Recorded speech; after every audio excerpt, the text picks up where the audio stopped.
अस्सलाम वालेकुम जी and welcome back to my channel. अच्छा, बात यह है कि जो थर्ड क्लास थी ना, वो बेसिकली मैंने रिकॉर्ड की थी और सारी डिटेल के साथ रिकॉर्ड की, बट अनफॉर्चुनेटली पता नहीं क्या हुआ, मेरे लैपटॉप में जाने के बाद जो है ना उसके अंदर एक एरर शो हुआ और उसके बाद जो है ना काम ख़राब से ख़राब होता चला गया। ठीक हो गया ना। तो अब यूँ है कि मैं बैठी हुई थी, मैंने सोचा कि मैं इसको रिकॉर्ड कर लेती हूँ एक और तरीके से, तो सिर्फ डिटेल ही देनी है ना, और तो कुछ भी नहीं है। तो उस डिटेल के ऊपर हम बात करते हैं। अब हमारी जो आज की क्लास है वो बेसिकली रेज़िन के ऊपर है कि कितनी टाइप्स की रेज़िन होती हैं और उनके अंदर हम लोग किस किस तरीके से उनको यूज़ करते हैं। ठीक हो गया। तो अब अगर हम रेज़िन की ब्रांड्स को देखें तो हमारे पास इस टाइम 3-4 मेजर ब्रांड्स हैं पाकिस्तान में। उसके अलावा भी होंगे, बट मुझे जहाँ तक जिन ब्रांड्स का पता है वो उनका मैं आपको बता रही हूँ। ठीक हो गया। एक तो है हमारे पास ये अलहम्द एपॉक्सी रेज़िन। ठीक हो गया। अच्छा, ये इनका जो है ना, आप इंस्टाग्राम का पेज है, लाहौर की बेसिकली ये पार्टी हैं और ये जो है ना आपको ऑल ओवर पाकिस्तान जो है ना डिलीवर करते हैं। इनके पास काफ़ी किस्म की जो है ना और प्रोडक्ट्स भी हैं रेज़िन की जो आप ले सकते हो। अच्छा, इनकी रेज़िन मैं आपको दिखा दूँ, इसकी पैकेजिंग कुछ इस तरह से है। क्या हो गया, क्या से क्या खुल गया ये। अच्छा, अलहम्द low viscosity epoxy specially for the winters के लिए अलग रेजिन होती है और समर्स के लिए ना अलग होती है। जो लो विस्कोसिटी है ना, उसका फ़ायदा ये होता है कि वो थोड़ा ना पतली होती है। ठीक है, आपको जैसे इसके उससे ही पता लग रहा है लो विस्कोसिटी का मतलब क्या है कि वो थोड़ा पानी की तरह ज़्यादा होती है। उसमें ये होता है कि आप की जो चीज़ है ना वो यानी कि जब आप मिक्स कर रहे होते हैं वो थिक नहीं बनती है रेजिन। ठीक है, और आपका प्रोडक्ट जो होता है ना वो बिल्कुल ईजीली बन जाता है। तो विंटर के अंदर आप लोगों ने यूज़ करनी है इनकी लो विस्कोसिटी की। इनकी ले लें या किसी भी और ब्रांड की ले लें, वो it's totally up to you. ठीक है, और ये इनकी पैकेजिंग है, ये देख लें। ठीक है, एक ये है ब्रांड, एक इसी के साथ का एक और है, वो है HMS या HSM, कुछ इस टाइप का नाम है, मैं वो भी दिखाती हूँ आपको। ये आ गया जी, HMS के नाम से है ये ब्रांड। ठीक है, ये आप देख लें। और एपॉक्सी रेज़िन पाकिस्तान, ये भी उसी किस्म की पैकेजिंग है, बस इनका लेबल डिफरेंट है। और इसकी कंसिस्टेंसी और उनकी कंसिस्टेंसी जो है ना वो बिल्कुल सेम ही है। रिज़ल्ट इन दोनों का बिल्कुल सेम है। प्राइस रेंज इनकी ऑलमोस्ट इक्वल है, 100-200 का डिफरेंस होगा, इससे ज़्यादा नहीं है। ठीक है, तो आप चाहे ये ले लें या चाहे वो ले लें, it's totally up to you और बिल्कुल ईजी होकर आप काम कर सकते हैं। इनके अभी आगे जो है ना विंटर के लिए आपको लो विस्कोसिटी लेनी होगी, जैसे आजकल विंटर चल रहा है, और समर के लिए आप जो है वो मीडियम विस्कोसिटी ले सकते हैं, या आपको हाई विस्कोसिटी चाहिए तो वो भी आप यूज़ कर सकते हैं। अब मैं आपको बताती हूँ कि मैं थोड़ा एक और ब्रांड भी आपको दिखा दूँ। अच्छा जी, एक ये ब्रांड है मैजिक सुपर क्लियर इपॉक्सी। ठीक है ना, ये मैंने यूज़ नहीं की हुई है, बट इसका रिज़ल्ट अच्छा है और ये काफ़ी ज़्यादा आपके जो रेज़न आर्टिस्ट्स हैं वो यूज़ कर रहे हैं। ये इसी किस्म की पैकेजिंग में आती है और इसके इस तरह एक कार्टन मिलता है, आप चाहें जितने मर्ज़ी कार्टन ले लें। इसकी छोटी पैकेजिंग भी है जहाँ तक मेरा ख़्याल है। ठीक है, अब ये मिलती कहाँ से है, किस तरह से मिलेगी, ये मुझे नहीं पता। इनके रेट का भी नहीं मुझे पता, मेरा ख़्याल है 4000 है इनका भी रेट। और अगर आप लोगों ने इंस्टाग्राम और टिकटॉक वगैरह पर देखा हो, निकाह हैप्पीनेस जो है, तो वो बड़ी अच्छी रेज़न आर्टिस्ट हैं और वो जो है ना वो यही वाला रेज़न यूज़ करती हैं। ठीक है, मैंने उनकी बहुत सारी वीडियोस देखी हैं and she is doing an excellent work. तो अगर आप चाहो तो आप उनको चेक कर सकते हो, उनकी चीज़ का रिज़ल्ट भी अच्छा है। लेकिन मैंने चूँकि यूज़ नहीं की, इसलिए मैं आपको रेकमेंड करूँ कि आप किसी और का काम देखो, आपको अंदाज़ा हो जाएगा कि ये रेज़न यूज़ करनी चाहिए कि नहीं करनी चाहिए। ठीक हो गया। और इनका प्राइस रेंज वगैरह कुछ मुझे ज़्यादा नहीं पता, बस मैंने कहा मैं आपको ये पिक्चर दिखा देती हूँ। अच्छा जी, अब एक और ब्रांड है एपॉक्सी रेज़िन पाकिस्तान। ये यूनिक एपॉक्सी के नाम से फ़ेमस है।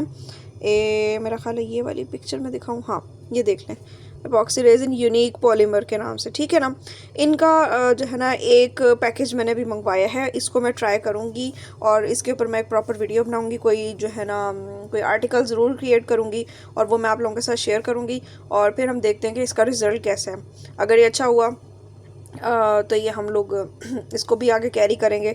वो दोनों ब्रांड्स मैंने यूज़ किए हुए हैं जो मैंने आपको प्रीवियसली दिखाए हैं। ठीक है ना, मैजिक के अलावा बाकी जो 2 ब्रांड्स मैंने दिखाए हैं, और इसका मैं अभी कुछ नहीं कह सकती, लेकिन ये कि मैं इंशाल्लाह जो है ये ज़रूर शेयर करूँगी तो आप लोगों को दिखाऊँगी इसका रिज़ल्ट किस तरह से है। बाकी इन तीनों की जो प्राइस रेंज है वो तकरीबन सेम है। ये जो मुझे एक मिली है बॉटल 2900 विद डिलीवरी चार्जेस। ठीक है ना, इसी तरह बाकियों का भी है। वो डिलीवरी चार्जेस मेरा ख़्याल है इसके अलग लेते हैं, यानी 3000 की बॉटल है और डिलीवरी चार्जेस ऊपर 400 500 इस तरह है। वो डिपेंड करता है आपके कार्टन के ऊपर कि आप एक पैकेज ले रहे हो या आप कितने पैकेजेस ले रहे हो। ठीक हो गया ना। तो ये था।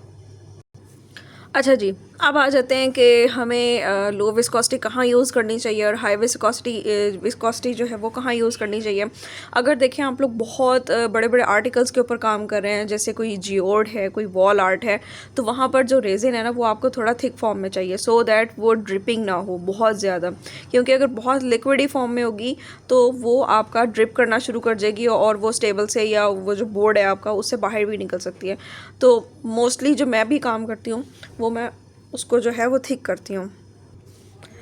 अब क्या है कि जब आपको किसी बड़े आर्टिकल के ऊपर काम करना, जैसे मैंने बताया टेबल है, कोई वॉल क्लॉक है बड़ा सारा, कोई वॉल आर्ट है, तो उसके लिए आपको रेजिन थोड़ा सा थिक चाहिए। अब सर्दियों में तो काम हो जाएगा, ठीक है आपका, क्योंकि सर्दी की वजह से जो रेजिन होता है ना, यानी पार्ट ए होता है, वो थोड़ा थिक हो जाता है। और उसको अगर आपने छोटे आर्टिकल पर यूज़ करना हो, जैसे कोई मोल्ड्स हैं या कोई छोटी मोटी चीज़ है जैसे प्लैग्स हैं, तो उसके लिए आपको थोड़ा सा हीट करना पड़ता है। अब वो हीट कैसे करते हैं वो भी मैं बताती हूँ।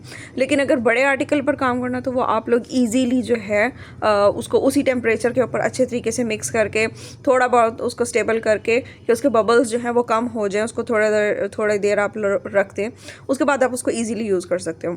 ठीक हो गया। लेकिन दूसरी तरफ जो है ना, समर में अगर आपको यूज़ करना हो तो वो थोड़ा डिफ़िकल्ट टास्क है। जैसे सर्दियों में आपको उसी रेजिन को छोटे आर्टिकल पर यूज़ करने के लिए थोड़ा हीट में रखना है। सिमिलरली समर के अंदर वही रेजिन आपने थोड़ी देर के लिए कूल एरिया में रखनी है, यानी कि आपने जिस वक्त काम स्टार्ट करना है एक बड़े आर्टिकल पर काम करने के लिए और आपकी रेजिन जो है वो बिल्कुल लिक्विडी फॉर्म में हुई हुई है, उसकी विस्कोसिटी बहुत ज़्यादा लो हुई हुई है, ठीक है ना, तो आपने क्या करना है, लो ही है ना, मैं पता नहीं क्या बोल रही हूँ। अच्छा, आपने क्या करना है, उसको 10-15 मिनट्स के लिए ना फ्रिज के अंदर रख दें। फ्रीज़र में नहीं, फ्रिज की बात करें मैं, फ्रिज में रख दें, या अगर कोई ठंडा कमरा है, कोई एसी चल रहा है तो आप वहाँ पर रख दें, और दोनों पार्ट्स को रख दें सो दैट टेम्परेचर डिफरेंस ना आए। उसके बाद आप उसको ईजीली यूज़ कर सकते हैं। ठीक है। अब हम आते हैं कि सर्दियों के अंदर आप लोगों ने रेजिन को किस तरह से यूज़ करना है फॉर मेकिंग अ प्लैग और यूजिंग इन अ मोल्ड, ठीक है ना। उसके लिए यूँ है कि आप लोगों ने एक बोल लेना है, ठीक है, उसके अंदर पानी ज़रा गर्म रखना है, ठीक है, पानी डालना है उसके अंदर, पानी इतना हो कि आपकी उंगली आराम से अंदर जा सके, ऐसे ना हो कि जल के आपकी बाहर निकले, क्योंकि उससे जो प्लास्टिक है ना वो भी बाहर का ख़राब होगा, ठीक है। और उसके बाद ना उन बॉटल्स को ना, दोनों पार्ट ए और पार्ट बी को, दोनों को आप लोगों ने डिप कर देना है, ठीक है। डिप करने से क्या होगा कि उसका जो टेम्परेचर है ना वो नॉर्मलाइज होगा, जो बहुत कोल्ड उस पर गया हुआ है वो थोड़ा नॉर्मलाइज होगा और वो थोड़ा सा लिक्विडी फॉर्म में आएगा। जब वो आ जाए तो उसके बाद आप उसको ईजीली यूज़ कर सकते हैं। और सर्दियों में जो रूम का टेम्परेचर है ना वो आपका 25 डिग्री से ऊपर होना चाहिए, ठीक है, यानी मिनिमम 25 होना चाहिए, 25 एंड अबव हो, तो उसमें आपका जो रेजिन है वो क्योर भी होता है, क्योंकि रेजिन और हार्डनर जब ये मिक्स करते हैं तो इनके अंदर होता है केमिकल रिएक्शन। अब केमिकल रिएक्शन आप में से कुछ लोगों को शायद पता हो, कुछ को ना पता हो, तो वो एक हीटिंग प्रोसीजर होता है, ठीक है। जब हीट डेवलप होती है तो ही कोई केमिकल रिएक्शन होता है, और सर्दियों में यही केमिकल रिएक्शन आपका जो है ना स्लो डाउन हो जाता है, क्योंकि सर्दी इतनी इर्द गिर्द होती है, वो अंदर उसके हीट ही नहीं पैदा हो पाती। इसीलिए सर्दियों के अंदर रेजिन जो है वो क्योर भी बहुत लेट होता है, ठीक है, यानी कि आपको 24 आवर्स मिनिमम भी जो है ना, आपको 24 आवर्स चाहिए एक लेयर को ड्राई होने में, एक लेयर को हार्ड होने में, समटाइम्स इससे ज़्यादा भी लग जाता है, ठीक है ना। और यही अगर आप काम समर में कर रहे हो तो आपकी जो फर्स्ट लेयर होती है जिसके ऊपर लेट सपोज आप प्लैग बना रहे हो, उसके ऊपर आपने जो है वो नाम विनाइल के जो है ना वो स्टिक करने हैं, या फिर आपने फ्लावर्स अटैच करने हैं, तो आपके पास 7-8 आवर्स के बाद ही आपकी जो फर्स्ट लेयर होती है ना वो आपकी ड्राई हो जाती है, उसके ऊपर आप ईजीली वर्कआउट कर सकते हो, ठीक है। लेकिन सर्दियों के अंदर ये कि आपको 24 आवर्स देने पड़ते हैं, यही ड्यूरेशन आपका इंक्रीज़ हो जाता है। तो उसमें ये है कि आप अपने जो रूम का टेम्परेचर है ना उसको आप 25 डिग्रीज़ एंड अबव रख लें। अब आपके पास लेट सपोज़ थर्मामीटर नहीं है, ओ सॉरी, टेम्परेचर मेजर करने के लिए ना वो, हाँ थर्मामीटर ही कहेंगे, वो नहीं है।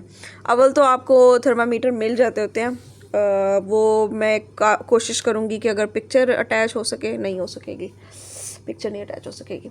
अच्छा मैं आपको निकाल के दिखाती हूँ।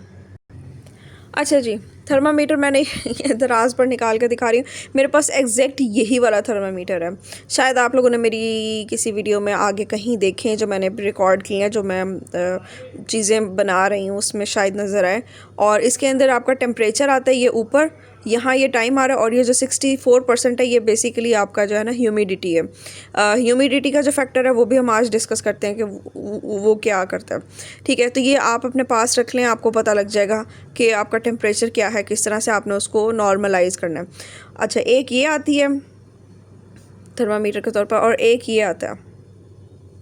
ठीक है, ये ज़रा रीज़नेबल है, ये छोटा होता है और ये आप इजीली ये ले सकते हो। वो थोड़ा एक्सपेंसिव है, तकरीबन 1000 के करीब है। ये आपका 325 का है। बाकी और भी आप कैटेगरीज देख सकते हो दराज के ऊपर, आपको इजीली अवेलेबल है ये। ठीक हो गया। अच्छा, अब हम आते हैं कि लेट सपोज़ आपके पास थर्मामीटर नहीं है या टेम्परेचर मेजरिंग स्केल नहीं है, तो अब आपको कैसे पता लगे कि हाँ जी आपका रूम का टेम्परेचर जो है वो 25 एंड अबव है या नहीं है।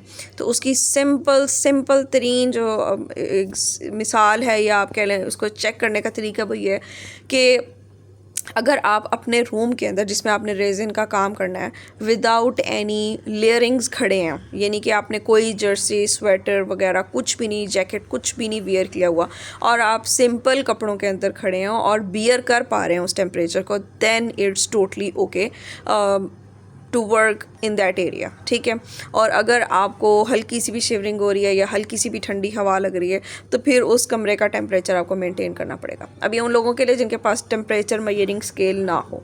ओके हो गया। अच्छा, अब हम आते हैं ह्यूमिडिटी के फैक्टर के ऊपर। ह्यूमिडिटी जो होती है ना, ये बहुत ज़्यादा इफ़ेक्ट करती है आपके रेजिन आर्ट को। इस यानी कि आपकी जो टॉप लेयर है ना, वो इसकी वजह से डैमेज हो सकती है। आपको अपने रूम की जो ह्यूमिडिटी है या जो मॉइस्चर है, बेसिकली इसको मॉइस्चर कहेंगे ना, उसको आपने कम करना है। कोशिश ये करें कि आपका जो रूम हो जहाँ आपने काम करना है वो वॉशरूम के करीब ना हो। ठीक है ना, अगर वो वॉशरूम के करीब होगा तो वॉशरूम की वजह से जो है ना आपके कमरे में मॉइस्चर ऑटोमेटिकली आएगा, क्योंकि वो यूज़ करेंगे, ऑब्वियसली हाथ धो रहे हैं, कुछ भी करें, तो इन दैट केस भी आपका जो मॉइस्चर है ना वो रूम का इंक्रीज़ कर जाएगा। ठीक है, तो कोशिश ये करें कि वो ना हो। अव्वल तो अगर है तो आप अपना मॉइस्चर लेवल को कम करें। मेरा ख्याल है डी ह्यूमिडिफायर यूज़ करते हैं लोग सर्दियों के अंदर ख़ास तौर पर, लेकिन वो बहुत बहुत शदीद एक्सपेंसिव है जहाँ तक मुझे पता है। तो मैं तो वो मैंने तो नहीं लिया हुआ, लेकिन जो आपके बहुत टॉप नोच आर्टिस्ट्स हैं उनका गुजारा नहीं है तो वो यूज़ करते भी हैं। ठीक है ना, अब मुझे नहीं पता वो कितने का क्या है, लेकिन मुझे इतना पता है कि शायद वो एक्सपेंसिव है। तो it's totally depending on you कि आप लोग क्या लेना चाहते हैं और क्या नहीं करना चाहते। अच्छा, दूसरा जो है ना, अगर आपने हीटर लगाया हुआ ना तो उससे भी आपका टेम्परेचर जो है ना वो कम हो जाता है। सॉरी, टेम्परेचर कह रही हूँ, मॉइस्चर कम हो जाता है। ठीक है ना, रूम का। और इसकी वजह से होता बेसिकली क्या है कि जो आपकी टॉप वाली लेयर होती है ना, जो आपकी सेकंड लेयर होती है, या आपका जो क्रिस्टल जिसके ऊपर आना होता है, यानी कि सारे काम करने के बाद फर्स्ट लेयर के बाद जो है आपने अपने फ्लावर्स लगा लिए, ये कर लिया, वो कर लिया, उसके ऊपर जो आपकी टॉप लेयर होती है, ठीक है, वो भी मैं आपको बताऊँगी, उसके ऊपर ना स्क्रैचेस आने शुरू हो जाते हैं, एक सर्दी की वजह से और एक मॉइस्चर की वजह से, और वो ना ब्लर होना शुरू हो जाती है। अब लेट सपोज अगर ब्लर हो गई है, चलो जी आपका काम भी ख़राब हो गया, तो फिर आपने क्या करना है इन दैट केस, ये कि आपने उसको मुकम्मल तौर पर ड्राई होने देना, उस लेयर को आपने नहीं छेड़ना। ठीक है ना, गीले गीले उसको नहीं छेड़ना, आप उसको मुकम्मल तौर पर 24 आवर्स के बाद जो ना ड्राई होने दें। जब वो बिल्कुल पत्थर बन जाए और लगे कि हाँ जी अब ये डैमेज हो चुके, ख़राब हो गए, आपने सिंपली जो है ना उसको सैंड पेपर लेना है और सैंड पेपर से ना उस लेयर को कर देना रिमूव। यानी उसको इतना रब करना है आपने हर एंगल से, हर तरीके से फ्रंट लेयर को, कि वो बिल्कुल ब्लर हो जाए। उसमें से जो नीचे लिखा हुआ है, जो फूल बने हुए हैं, कुछ भी है ना, अच्छा फूल भी आपने उस सूरत में करने हैं कि अगर वो प्रिजर्व हुए हैं, अगर 3D फ्लावर्स हैं जो ऊपर ऊपर लगे हुए होते हैं तो उनको ना टच करना, वो तो वैसे ही उसके नीचे तो ब्लर वाला जो पोर्शन है वो छुप जाएगा, लेकिन जो आपका दिखने वाला पोर्शन है उसको आप अच्छे तरीके से जो है वो सैंड कर लो। ठीक है, उसके बाद उसको डस्ट ऑफ कर दो अच्छे तरीके से। डस्ट ऑफ कैसे करो, या तो आप कोई अच्छा सा क्लोथ ले लो, ठीक है, उससे कर लो, या फिर आपके पास जो मेकअप ब्रशेज़ नहीं होते हैं, जो आपका ब्लश वाला ब्रश होता है, थोड़ा बड़ा होता है साइज़ का, उसके साथ आपने डस्ट ऑफ कर देना। उसके बाद आपने उसके ऊपर जो है ना वो अपना टॉप कोट लगा लेना दोबारा से, वो बिल्कुल वैसा हो जाएगा जैसे अच्छा सा एक होता है। ठीक हो गया। अब यूँ है कि जो टॉप कोट है ना वो हमेशा पतली करनी चाहिए, चाहे आप वो उसके ऊपर करो यानी कि कोई फ्लैग बना रहे हो या चाहे आप कोई वॉल आर्ट बना रहे हो, कुछ भी बना रहे हो, जो टॉप कोट है वो हमेशा हमेशा हमेशा पतली होती है और वो थोड़ी थिन लेयर होती है, उसको आपने बहुत ज़्यादा थिक नहीं करना होता। ठीक है ना। और उसके बाद वो टॉप लेयर आप अच्छे से लगा के उसके ऊपर जो है ना वो बबल बस्टिंग स्प्रे कर दो। ठीक है। या फिर आपका जो लाइटर होता है आप वो यूज़ कर लो, जैसे इस तरह का लाइटर होता है, लेट मी शो यू। ठीक है ना, इस तरह का फ्लेम होता है, सॉरी मेरे हाथ को इग्नोर करना। अच्छा, तो ये आप जो है ना ये तो नहीं, ये तो मैंने एक एग्जांपल दिया है। इस तरह का जो आपका हैंड लाइटर होता है वो यूज़ करो और अच्छे तरीके से उसके बबल्स को बस्ट करो एंड देन उसको कवर करो अपने आर्टिकल को, और वो बिल्कुल ज़बरदस्त किस्म का आपका निकल के आ जाएगा। अच्छा खैर, आई होप कि मेरी जो आज की वीडियो होगी वो काफ़ी क्लियर हो गई होगी। मज़ीद अगर आपके कोई सवाल हो तो आप मुझसे पूछ सकते हो। एंड सॉरी मेरी प्रीवियस वीडियो जो मैंने बहुत अच्छे तरीके से रिकॉर्ड की थी वो नहीं हो सकी। अब चूँकि मैं ये चाह रही हूँ कि हर 3-4 डेज़ के बाद जो ना एक वीडियो अपलोड हो जाए मेरी, तो इसलिए मुझे यहाँ अपनी शॉप में बैठ के ये अपलोड करनी पड़ी। आई होप कि आप लोगों को अंडरस्टैंड हो गया होगा कि क्या है किस तरह से, और इतना बर्दाश्त करने के लिए थैंक यू। मेरे चैनल को ज़रूर जो है ना सब्सक्राइब कर देना, इंस्टाग्राम को फॉलो कर लेना और टिकटॉक को भी फॉलो कर लेना। ओके, अल्लाह हाफिज़, नेक्स्ट टाइम के लिए।